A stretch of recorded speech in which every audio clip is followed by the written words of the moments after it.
The primary purpose of Innovative AAC Solutions, the podcast, is to educate and inform. The views expressed during all episodes are solely those of the individuals involved and do not constitute educational or medical advice. They are not necessarily the views of Special School District of St. Louis County.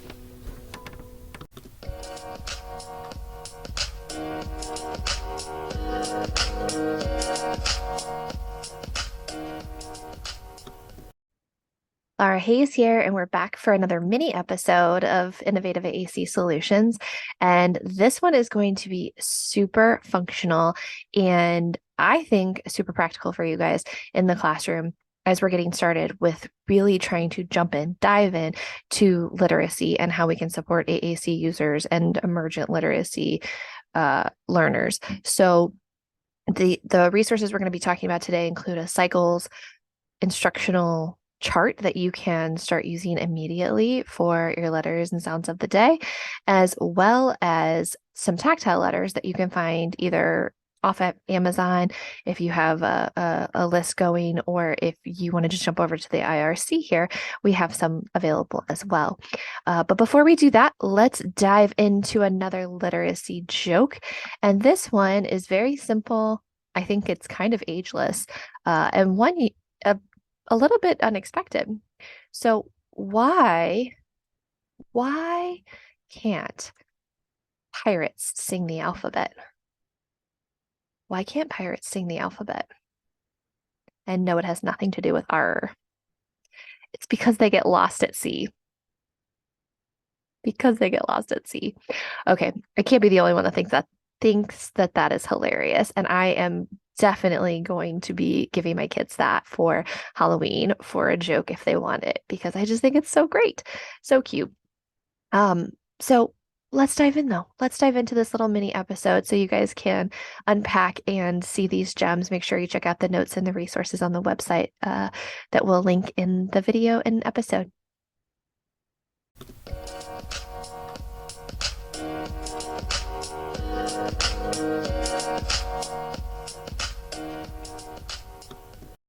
So this week's innovative resource is a really short, quick, but super important handout from that Speechy Side Up created. She can be followed, Vanita can be followed on social media under Speechy Side Up. She also has a podcast with resources related to AAC and speech language pathology. But this resource is one of my favorite because a big question that we often get asked is how to do the introduction of these letters throughout the school year.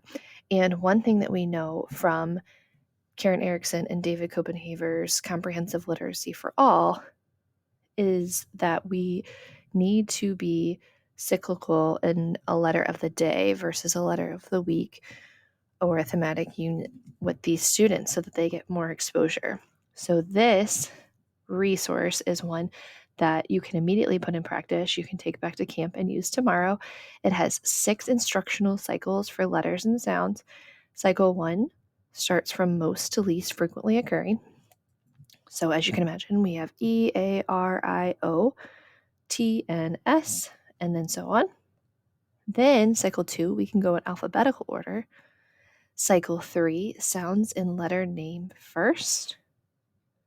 Cycle 4, least to most frequently occurring sounds and letters. Cycle 5, sound acquisition order. Cycle 6, visual similarities and clusters. And so that will move you throughout the school year. What I also like is that it has that cycle listed above, but then it talks about the instructional routine for alphabet knowledge. And so I think oftentimes we are looking at just letter identification as a starting point, almost hierarchically, so that until the students can identify the letters, we don't move forward. But this talks about how we can introduce that routine throughout their day and embed it with both extrinsic and intrinsic implications and instructions. So step 1 is letter ID, where we introduce the upper and lowercase letter together. That's a key and a very important pairing. Practice naming the letter together if that student is not speaking, you can give the instruction of say this sound or letter in your head with me. Step 3 and 4 includes letter sound identification so that they can be immediately paired. So we introduce the letter sound and practice saying in our minds the letter sound. Step 5 is recognizing letters in text. So looking for that letter in environmental print, whether it be books, signs, the hallway, environmental community signs, anything where we would see that. If it's in their name, if we have their names across different activities, anywhere you see that letter in text.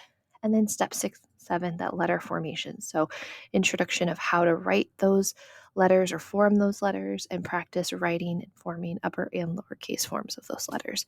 So it's very straightforward. It's cited directly to Erickson and Copenhaver's work with comprehensive literacy for all. And I think it is just incredibly helpful. So definitely dive into this, print it out, post it in your classroom so everyone can see it. Talk to your staff, make sure everyone feels comfortable with the instructional routine, and get to literacy.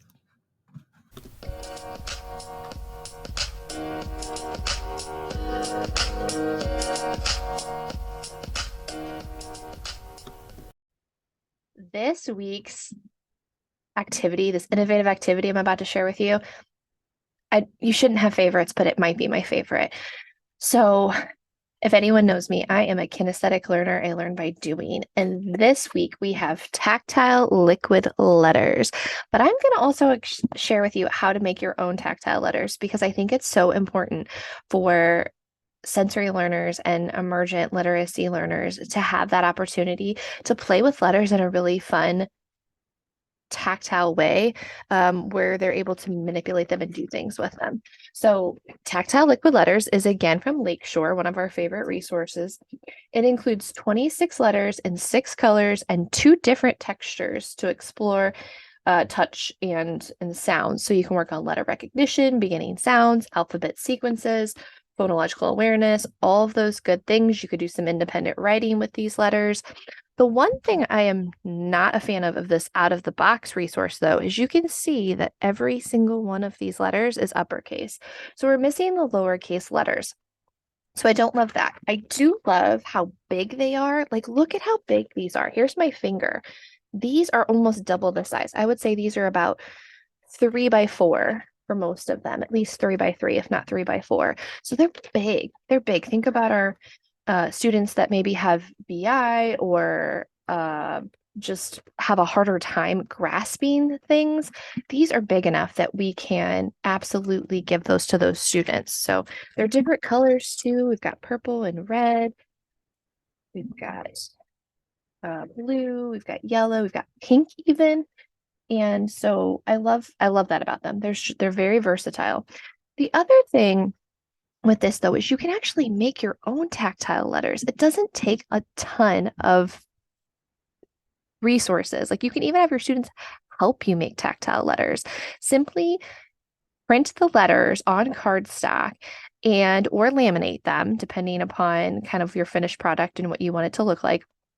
And then take some kind of material. It could be felt, it could be Velcro, it could be googly eyes, it could be sparkles, it could be glitter. I'm not a huge fan of glitter for obvious reasons. I know you veteran teachers out there are like, not the glitter. Right, but any kind of texture that you're going to get feedback from. And then you can create your own uppercase and lowercase letters to go side by side. And so they can get that feedback. I would encourage you to use the same colors. You could even do your vowels in different colors so that they stand out. Maybe even use some chalk to color those backgrounds, things like that. You could use black backgrounds, black cardstock for students that have VI or CVI. Just for that additional contrast as well. So there's plenty of links. I will include at least 2 links below for how to make your own tactile letters, but just know that it's pretty straightforward. You can even do it with the students at the beginning of the year or as the year goes on and you're learning about these letters and literacy so that, again, we have the opportunity to give them lots of bombardment of not just letter identification, but phonological awareness, sound recognition, shared literacy opportunities, independent literacy and writing opportunities. Like those are so powerful with these tactile letters that we can manipulate throughout our day.